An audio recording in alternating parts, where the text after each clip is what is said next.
Hello everyone, स्वागत है आपको आपके यूट्यूब चैनल में। आज मैं आपको क्लास 11th का फिजिक्स का चैप्टर 9 के बारे में डिस्कस करूंगा।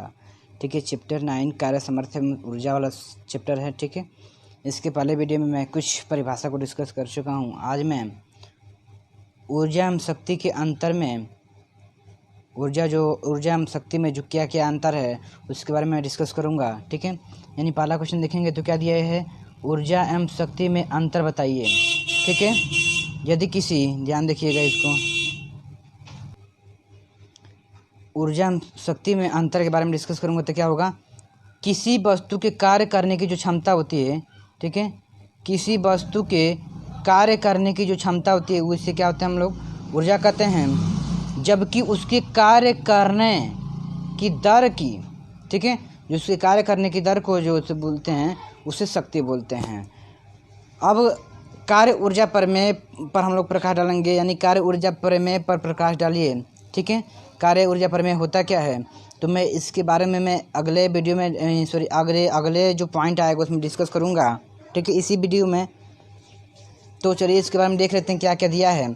यदि किसी बल द्वारा वस्तु पर किया गया कार्य, ठीक है, कोई बल लगा करके, यानी कोई वस्तु, कोई है फर्श पर कोई वस्तु रखी गई है, उससे बल लगा करके किसी बल द्वारा वस्तु पर किया गया कार्य, इस पर कुछ बल, फर्श पर कोई रखी वस्तु है, इस पर जब हम बल लगाएंगे तो कुछ ना कुछ कार्य करेंगे।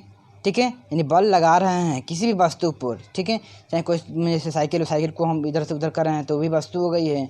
ठीक है, चाहे किसी मतलब ईंटा है, इसको इधर से उधर कर रहे हैं, चाहे मेज हो, इसको इधर से उधर कर रहे हैं। ठीक है, मान लीजिए ये मेज ही है, मेज पर कोई हम कार्य करके इसको यहाँ से लेके यहाँ विस्थापित करना है तो कोई ना कुछ कार्य का बल लगाएंगे तो कुछ ना कुछ कार्य ही होगा ही।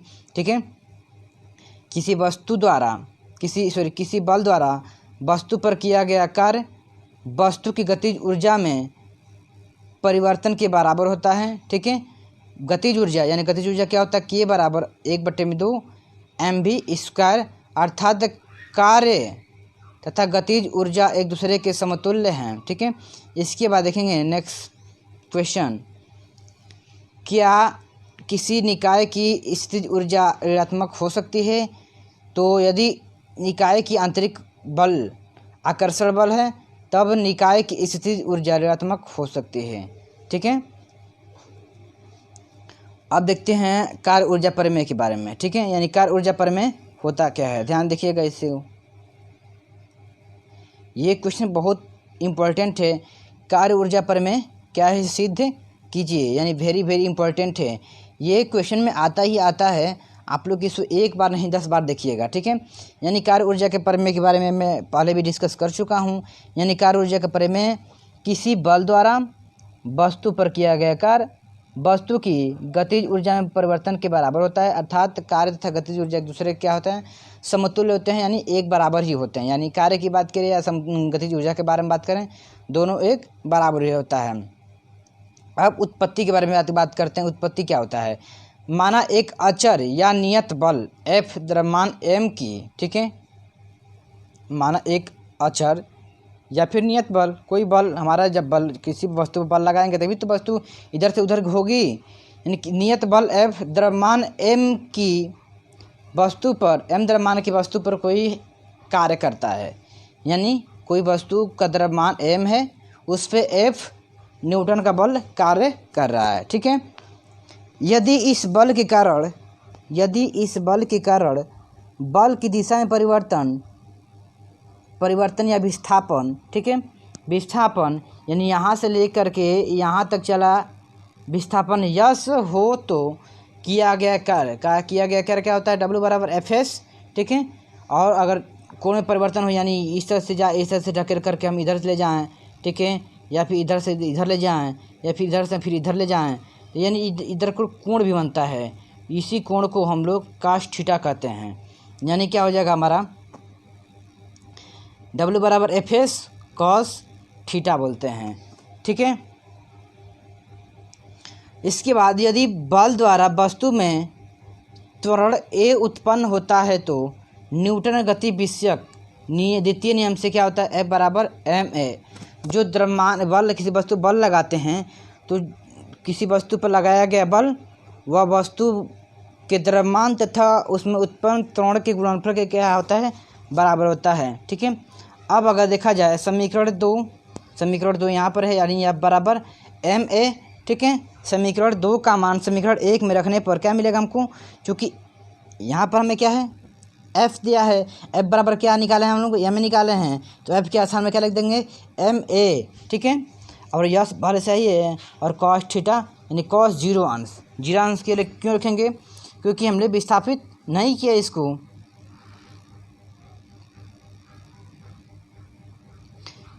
ठीक है। cos 0 अंश, चूँकि बल विस्थापन दिशा में एक ही लगाया जाता है, इसलिए थीटा बराबर क्या हो जाएगा, 0 अंश।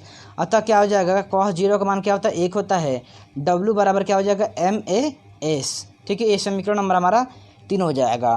अब देखते हैं, यदि वस्तु के प्रारंभिक व अंतिम वेग क्रमशः, मान लीजिए प्रारंभिक वेग क्या होता है, हमेशा प्रारंभिक वेग को हमेशा u से दिखाते हैं और अंतिम वेग को हमेशा v से दिखाते हैं।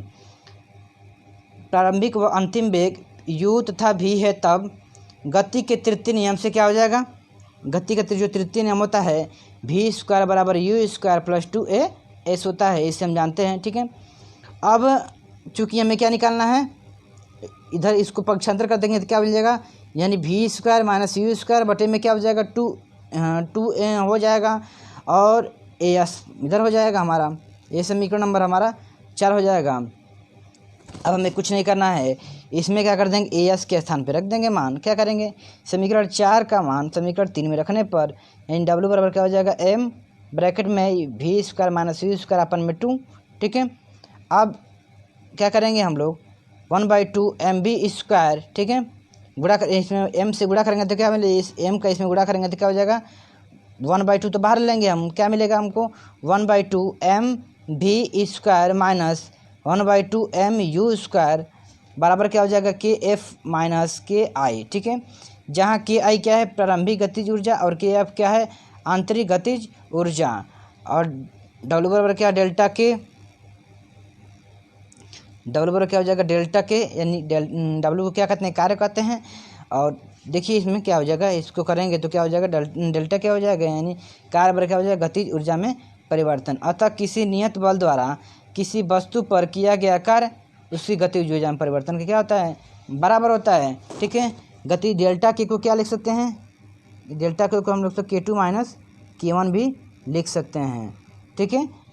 इसको इस फॉर्म में लिखा है, यानी kf माइनस ki। ठीक है। तो इसे हम लोग क्या कर सकते हैं, k2 माइनस k1 भी लिख सकते हैं। ठीक है। और कल से मैं आंकी क्वेश्चन को कराऊंगा। ठीक है। तो आंकी क्वेश्चन इस चैप्टर का थोड़ा आप लोग जितना भी हो एग्जाम्पल में आंकी क्वेश्चन, उस आंकी क्वेश्चन को आप लोग ध्यानपूर्वक देख लीजिएगा कि कोई क्वेश्चन में प्रॉब्लम आ रहा है, क्वेश्चन आ रहा है कि नहीं, आप लोग को आ रहा है। ठीक है। क्वेश्चन में कोई प्रॉब्लम आ रही है तो आप हमें कमेंट बॉक्स में कमेंट कर सकते हैं। और इतना परिभाषा बताएं आपको, उन सारे परिभाषाओं में से कोई परिभाषा आपका छूट रहा है, या फिर कोई परिभाषा में चाहे कोई डिफिनेशन में प्रॉब्लम हो, तो आप हमें कमेंट कर सकते हैं कि सर इसमें प्रॉब्लम आ रही है, हमें समझ में नहीं आ रहा है, आप हमें फिर से बताया करिए। ठीक है। या फिर पढ़ाने का कुछ आइडिया दूसरे तरफ ले जाना हो तो दूसरे तरफ ले जाएंगे, दूसरे विधि से पढ़ाएंगे, ताकि आपको अच्छी तरह से समझ में आए। क्योंकि आप सभी लोग पैसे देते हैं, और पैसा कहाँ से आता है ये आप लोग नहीं, आपके पेरेंट्स समझेंगे। तो आप इसका ध्यान रखते हुए आप अच्छे से मन से पढ़ाई कीजिए, क्योंकि आपका 11 है, 1 साल बाद ही आपका बोर्ड का एग्ज़ाम होगा। अगर आपका 11 वीक हो जाएगा तो 12 भी आपका क्या हो जाएगा, वीक हो जाएगा। तो 11 को ध्यान रखते हुए आप लोग मन से स्टडी करिए, ताकि 11 में आप फर्स्ट डिवीज़न ला सकें। ठीक है।